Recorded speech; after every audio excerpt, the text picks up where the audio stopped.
ಪಕ್ಷಕ್ಕೆ ಕಾರ್ಯಕರ್ತರೇ ಶಕ್ತಿಯಾಗಿದ್ದಾರೆ. ಕಾರ್ಯಕರ್ತರ ಪರಿಶ್ರಮದಿಂದಲೇ ಪಕ್ಷ ಅಧಿಕಾರಕ್ಕೆ ಬರಲು ಸಾಧ್ಯ ಎಂದು ಶಾಸಕ ಸಿಎನ್ ಬಾಲಕೃಷ್ಣ ಹೇಳಿದರು.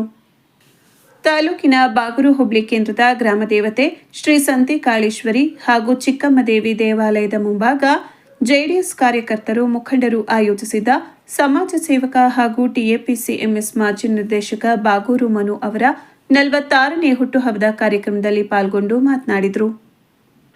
ರಾಜ್ಯದಲ್ಲಿ ಮುಂಬರುವ ಗ್ರಾಮ ಪಂಚಾಯಿತಿ, ಜಿಲ್ಲಾ ಪಂಚಾಯಿತಿ ಹಾಗೂ ತಾಲೂಕು ಪಂಚಾಯಿತಿ ಚುನಾವಣೆ ಸೇರಿದಂತೆ ಎಲ್ಲ ಸ್ಥಳೀಯ ಸಂಸ್ಥೆ ಚುನಾವಣೆ ಮತ್ತು 2028ನೇ ವಿಧಾನಸಭೆ ಚುನಾವಣೆಗೆ ಪಕ್ಷ ಸಂಘಟಿಸಲು ಕಾರ್ಯಕರ್ತರು ಮುಂದಾಗಬೇಕು. ಅವರ ಶಕ್ತಿಯಿಂದಲೇ ಮುಂಬರುವ ಎಲ್ಲ ಚುನಾವಣೆಗಳಲ್ಲೂ ಹೆಚ್ಚು ಸ್ಥಾನ ಗಳಿಸಲು ಸಾಧ್ಯ ಎಂದರು. ದಿವಂಗತ ಶ್ರೀಮತಿ ಚೆನ್ನಮ್ಮ ಅವರ ನಿಧನದಿಂದ ಪಕ್ಷಕ್ಕೆ ಹೆಚ್ಚು ನಷ್ಟವಾಗಿದೆ. ದೇವೇಗೌಡರಿಗೆ ಬೆನ್ನೆಲುಬಾಗಿ ನಿಂತಿದ್ದರೂ ಅವರ ಅಗಲಿಕೆಯಿಂದ ಪಕ್ಷ ಬಡವಾಗಿದೆ. ಮುಂದೆಯೂ ಅವರ ಮಾರ್ಗದರ್ಶನದಂತೆ ಪಕ್ಷವನ್ನು ಬಲಪಡಿಸುವ ಕೆಲಸವನ್ನು ಮಾಡಲಾಗುತ್ತದೆ. ಬಾಗೂರು ಹೋಬಳಿ ಕೇಂದ್ರದ ಅಭಿವೃದ್ಧಿಗೆ ಹೆಚ್ಚು ಆದ್ಯತೆ ನೀಡಲಾಗಿದೆ. ಸುಮಾರು 2 ಕೋಟಿ ವೆಚ್ಚದಲ್ಲಿ ಆರೋಗ್ಯ ಕೇಂದ್ರದ ಕಟ್ಟಡ ನಿರ್ಮಾಣ, ಸುಮಾರು 4 ಕೋಟಿ ರು ವೆಚ್ಚದಲ್ಲಿ ಗ್ರಾಮದ ಪ್ರಮುಖ ರಸ್ತೆಗಳ ಅಭಿವೃದ್ಧಿ, ಗ್ರಾಮ ದೇವತೆ ಸಂತೆಕಾಳೇಶ್ವರಿ ದೇವಾಲಯ ಜೀರ್ಣೋದ್ಧಾರಕ್ಕೆ ಹೆಚ್ಚಿನ ಅನುದಾನ, ತೇರು ನಿರ್ಮಾಣಕ್ಕೂ ಹಣಕಾಸಿನ ಸಹಕಾರ ನೀಡಲಾಗಿದೆ. ಪ್ರಸ್ತುತ ವರ್ಷದಿಂದಲೇ ಕರ್ನಾಟಕ ಪಬ್ಲಿಕ್ ಶಾಲೆ ತೆರೆಯಲಾಗಿದೆ ಎಂದರು. ಸಮಾಜ ಸೇವಕರಾದ ಬಾಗೂರು ಮನು ಅವರು ಶಿಕ್ಷಣ, ಕ್ರೀಡೆ, ದೇವಾಲಯ ಜೀರ್ಣೋದ್ಧಾರ ಸೇರಿದಂತೆ ವಿವಿಧ ಕ್ಷೇತ್ರಗಳ ಅಭಿವೃದ್ಧಿಗೆ ವೈಯಕ್ತಿಕವಾಗಿ ಸಹಕಾರ ನೀಡುತ್ತಿದ್ದಾರೆ.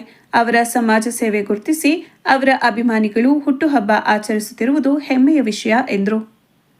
ಸಮಾಜ ಸೇವಕ ಬಾಗೂರು ಮನು ಮಾತನಾಡಿ, ಜನರ ಪ್ರೀತಿ ವಿಶ್ವಾಸಕ್ಕೆ ನಾನು ಚಿರಋಣಿ. ಮುಂಬರುವ ದಿನಗಳಲ್ಲೂ ಶಾಸಕರ ಮಾರ್ಗದರ್ಶನದಂತೆ ಜನರ ಸೇವೆ ಮಾಡುವುದಾಗಿ ತಿಳಿಸಿದರು.